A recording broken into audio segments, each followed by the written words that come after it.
Hello dear students, targeting CUET 2022 right. और उसी target को और बिल्कुल हॉकाई की नज़र से देखना और उसको मतलब एम करके हाँ क्रैक करना ही है। इसके लिए कुछ प्रैक्टिस क्वेश्चंस की ज़रूरत पड़ती है जो मैं लेके आ गई हूँ आज आपके सामने। चैप्टर है हमारा एवोल्यूशन, तो इससे रिलेटेड हम कुछ प्रैक्टिस क्वेश्चंस देखते हैं बच्चों की किस तरह के क्वेश्चंस जो हैं वो पॉसिबल हैं फॉर योर CUET 2022। तो देखते हैं वन बाय वन और ऐसे क्वेश्चंस हम यहाँ करवा देते हैं, आप भी अपना प्रैक्टिस करिए और and you will be all sorted. ठीक है, तो देखते हैं questions. So your first question here it says which of the following pairs of structure is homologous. इनमें से कौन सा वो पेयर है जो होमोलोगस है। तो होमोलोगस हम जानते हैं it says same structure. Homologous क्या है बच्चों? सेम स्ट्रक्चर और डिफरेंट फंक्शन। ठीक है, तो उस हिसाब से wings of grasshopper and fore limbs of flying squirrel, same structure different function. Um tentacles of hydra and arms of starfish, ये स्ट्रक्चर ही अलग अलग है। स्टारफिश कहाँ तो हाइड्रा बिल्कुल सिलेंट्रेटा के ग्रुप में आता है, स्टारफिश इकाइनोडर्म है, तो anatomically different. Now four limbs of bat and four legs of, एक लिम्ब है मतलब बैट का वे फ्लाइंग विंग्स और लेग्स, तो एनाटॉमिकली डिफरेंट हो जाते हैं और हम सेम स्ट्रक्चर ढूंढ रहे हैं। Now wings of birds and wings of a moth, again birds के विंग्स जो है वो वर्टिब्रेट विंग्स हैं, मॉथ ये हो गया इनवर्टिब्रेट, तो ये तीनों जो हैं वो नहीं है। आंसर क्या आ रहा है? Wings of grasshopper and wing four limbs of flying squirrel. क्यों? तो आप देखो आंसर यही आ रहा है एंड इसमें ये आएगा कि wings of grasshopper and fore limbs of flying squirrel are homologous as they are anatomically same in structure and no other combination has, मतलब मैंने आपको बता ही दिया ना अभी सारों में यही बताया कि anatomically they all are totally different. Okay, next this is theory of chemical origin of life was prepared by, ये तो हमें पता ही है, मिलर एंड फॉक्स जैसा कोई साइंटिस्ट था ही नहीं बच्चों, वॉटसन भी नहीं, वॉटसन एंड मेल्विन कैल्विन थे, ये तो फोटोसिंथेसिस वाले, वॉटसन DNA वाले हो गए है ना, मिलर एंड फॉक्स कोई था ही नहीं। Answer is Oparin and Haldane, पढ़ा भी आपने Oparin and Haldane theory, so the answer is same Oparin and Haldane. So according to the theory of chemical origin of life, pre biological हमने पढ़ा था ना कि कैसे पहले वो जितने भी मॉलिक्यूल्स थे अवेलेबल अर्थ के उस एटमॉस्फेयर में, पहले वो आपस में कंबाइन होके इनऑर्गेनिक से ऑर्गेनिक मॉलिक्यूल बनाया, फिर जब वो ऑर्गेनिक मॉलिक्यूल बने they somehow combined to give rise to the new life forms. ठीक है, तो वो मतलब लिविंग सेल्स में कन्वर्ट होते चले गए वाया एवोल्यूशन, तो ये इन्होंने बताया था। It was very useful and most accepted theory बच्चों। Next, the earlier hominids evolved about 4 million, मतलब इनमें से वो कौन थे जो 4 मिलियन ईयर्स, मैंने आपको पढ़ाते समय बताया था ये फैक्चुअल इन्फॉर्मेशंस हैं, तो ये तो आपको वैसे लर्न करने पड़ेंगे। तो according to the fact 4 million years ago कौन अपीयर हुए थे? इट वॉज ऑस्ट्रेलोपिथेकस, बिकॉज ये थोड़े से जो हैं वो नियर बाई हैं। ठीक है, क्रो-मैग्नॉन, निएंदरथैल बिल्कुल नियर बाई थे, निएंदरथैल वगैरह तो बरी भी करते थे अपने डेड को, और ऑस्ट्रेलोपिथेकस थोड़ा झुक के चलता था, होमो इरेक्टस उसके बाद आए हैं। ठीक है, तो यहाँ पर वही है मेंशन्ड है यहाँ पर कि ऑस्ट्रेलोपिथेकस, क्योंकि फर्स्टली जो थे वो अफ्रीका में ऑस्ट्रेलोपिथेकस ही आए थे, देन निएंदरथैल, क्रो-मैग्नॉन, ये सब 40,000 ईयर्स अगो के आसपास में, और ये इरेक्ट मैंने कहा ना ऑस्ट्रेलो के बाद इरेक्टस आया जो 2 मिलियन ईयर्स अगो आया था, उसके बाद में फिर क्रो-मैग्नॉन, निएंदरथैल ऐसे करके होमो सेपियंस आए। ओके बच्चों, तो आंसर इज ऑस्ट्रेलोपिथेकस। नेक्स्ट, ये बहुत अच्छा है कि चैप्टर के अलग अलग पार्ट को सबको कवर किया है। It says industrial melanism is related to, तो इंडस्ट्रियल मेलानिज्म किससे रिलेटेड है? Skin darkening due to smoke, only skin darkening से रिलेटेड तो है नहीं बच्चों। ड्रग रेजिस्टेंस कोई मतलब नहीं है. I mean it's not only, somewhere related है but not only this. Drug resistance no, इससे कोई मतलब ही नहीं है. डिफेंस अगेंस्ट रेडिएशन नो, ऐसा कुछ भी नहीं पढ़ा हमने. It is actually protective resemblance to surrounding, क्योंकि सराउंडिंग के अकॉर्डिंग कितना रेजेम्बलेंस है उस हिसाब से नेचुरल सिलेक्शन हो रहा है. समझ रहे हो? तो आंसर शुड बी दैट. तो यहाँ पर भी वही लिखा है कि it's the protective resemblance to surrounding. Like industrial melanism is a change in the color of skin, fur या feathers acquired by population living in an industrial region, है ना. And this protective resemblance to surrounding helps members to survive and reproduce. तो वो बात कहता है industrial melanism. ठीक है, तो ये कॉन्सेप्ट्स प्लीज़ ध्यान से समझिएगा ताकि ये याद रहेगा. अब जैसे इसमें बहुत सारे बच्चे ये गलती कर सकते थे कि इस skin darkening due to smoke लिख सकते थे, जो कि नहीं है. You please be careful with such questions. Next is Darwin's finches are good example of what. So ये तो आसान है. कनेक्टिंग लिंक है नहीं, कन्वर्जेंट, इंडस्ट्रियल मेलानिज्म, ये सब कुछ भी नहीं. It's the best example for adaptive radiation. Adaptive radiation क्या है? Adaptive radiation is a phenomena जिसमें क्या होता है, एक ही पर्टिकुलर जोग्राफिकल एरिया में एक कॉमन एंसेस्टर से बहुत सारी डिफरेंट वेराइटीज़ ऑफ स्पीसीज़ का डेवलप करना. राइट? तो it's a rapid increase in number of species with a common ancestor characterised by great ecological and morphological diversity, and they are classical example of adaptive radiation. कौन सा area? मतलब एक particular geographical area की बात हो रही है. तो that is Galapagos islands. Galapagos islands में ये सारे जितने भी फिंचेस थे वो सिर्फ एक particular geographical area Galapagos islands में 2 मिलियन ईयर्स अगो की बात है. मतलब तब से अब तक डेवलप हुए एक ही जगह पे, गैलापागोस आइलैंड, कहीं और नहीं. सो ऐसे फिनोमिना को हम अडेप्टिव रेडिएशन कहते हैं. इसका दूसरा एग्जाम्पल है मार्सुपियल्स इन ऑस्ट्रेलिया. ठीक है, नेक्स्ट ले लेते हैं.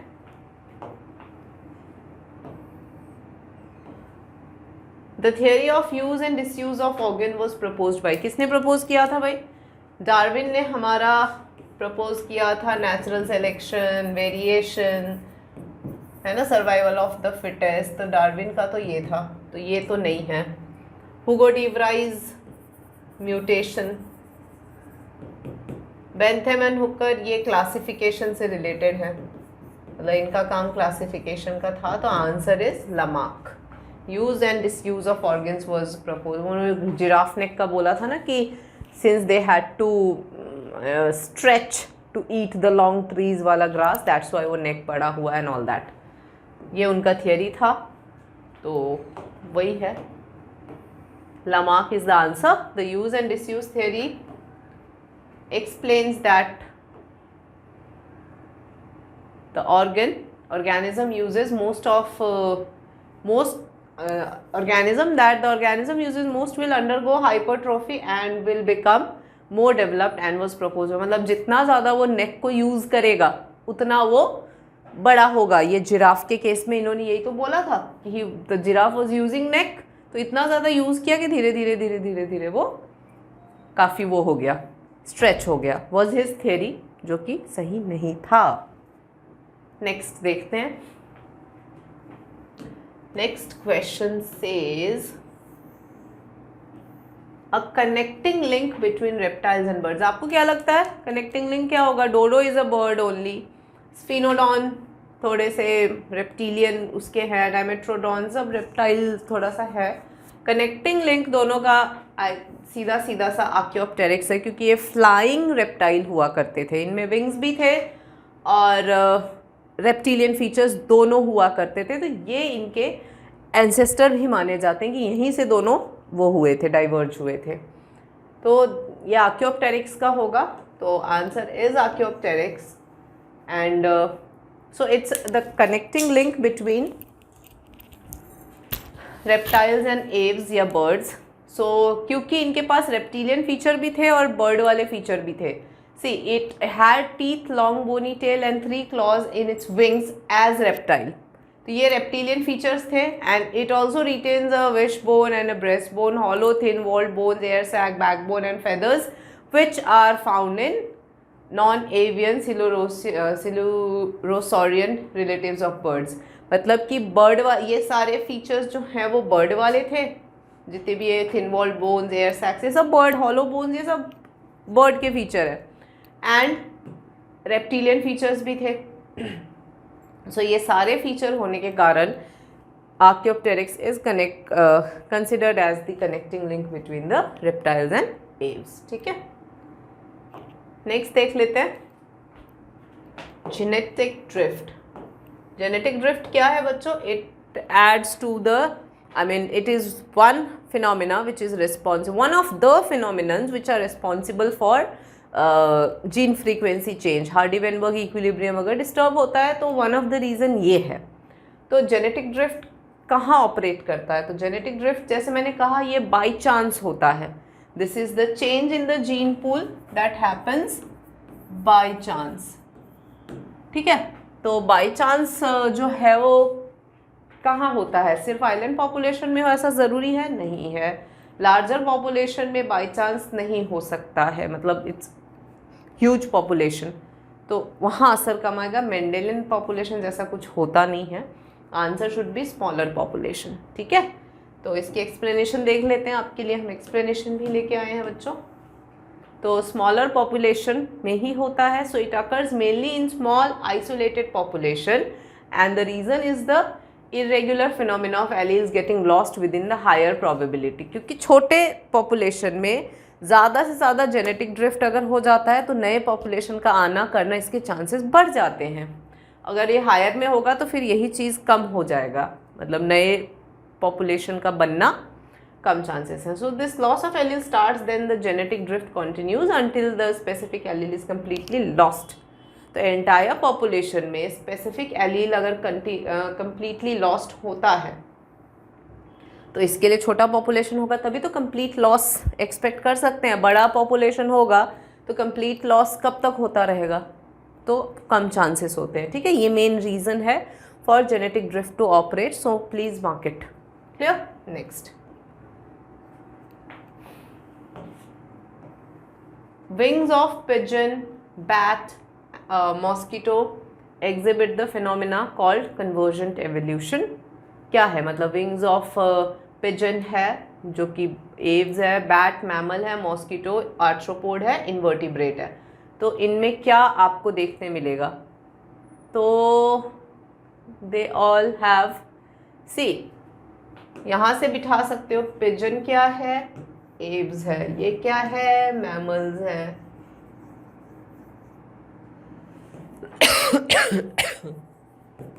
ये आर्थ्रोपोडा है। तो इन सब में एनाटॉमिकली कहीं ना कहीं it should be convergent evolution. Yes, convergent है। क्यों? क्योंकि convergent is defined as a process whereby distantly related organism evolve similar traits to adapt similar necessity. जैसे पिजन, बैट एंड मॉस्किटो तीनों 3 ग्रुप्स के हैं जैसे मैंने लिखवाया, तो डिस्टेंट हो गए लेकिन सब के सब यूज़ करते हैं अपने विंग्स को flying, but their origin and structure is different. ठीक है, तो ये थोड़ा सा आपको ध्यान रखना है। फाइन बच्चों, next, golden age of reptile. Golden age of reptile इनमें से कौन सा था? तो देखो, पेलियोजोइक ईरा, मीजोजोइक, सीनोजोइक, प्रोट्रोजोइक। प्रोट्रो बहुत पुराना है, पेलियो भी बहुत पुराना है, सीनो जो है वो नया अभी करंट वाला है। सो गोल्डन एज ऑफ रेप्टाइल्स जो है वो मीजोजोइक है, क्योंकि इसमें वो 3 पीरियड्स थे, ट्रायासिक, जुरासिक। जुरासिक पार्क पढ़ा होगा ना, ये वही था। ठीक है, तो डायनासोर्स ने इसको बहुत वो किया था, डोमिनेट किया था, डेंजर वाला। तो डायनासोर्स वो dominating the whole world and this age जो है वो रेप्टाइल्स का गोल्डन एज कहा जाता है। उसी तरीके से करेंटली जो सीनोजोइक ईरा है, जो क्वाटरनरी पीरियड वगैरह चल रहा है, इसमें मैमल्स डोमिनेट करते हैं। तो बच्चों इस तरह के कुछ क्वेश्चंस जो हैं वो एवोल्यूशन चैप्टर से आने के चांसेस रखते हैं, या क्वेश्चंस थोड़े ऐसे वाले रहेंगे आपके। सिंस ये पार्ट डिलीटेड था तो मुझे नहीं लगता है कि बहुत सारे क्वेश्चंस यहाँ से आने का हो भी सकता है, लेकिन अगर कुछ क्वेश्चंस ऑब्वियसली सिलेबस में इंक्लूड किया है तो क्वेश्चंस तो करेंगे वो तो, लेकिन होंगे तो कुछ इसी तरह के होंगे, है ना। तो इसीलिए आप ज़्यादा परेशान मत होना, just stick to your NCERT very properly, और जो कॉन्सेप्ट्स मैंने पढ़ाए हैं उन पे बहुत ज़्यादा ध्यान देना। जो नोट्स हमने यहाँ डिस्प्ले किए थे, जो स्लाइड्स डिस्प्ले किए थे, उनको बहुत ध्यान से देखना। You will be easily able to handle it, कोई दिक्कत नहीं आएगी, कहीं भी कोई प्रॉब्लम नहीं आएगी। आएगी तो हम लोग बैठे हैं यहाँ पे। Don't take any tension related to CUET, वो सब हमारा है। आप बस पढ़ाई करो और एम करना है कि बस क्रैक करना है, that's it. So on this note, it's a goodbye children. Practice hard for CUET and we wish you all the best. Thank you, Baba.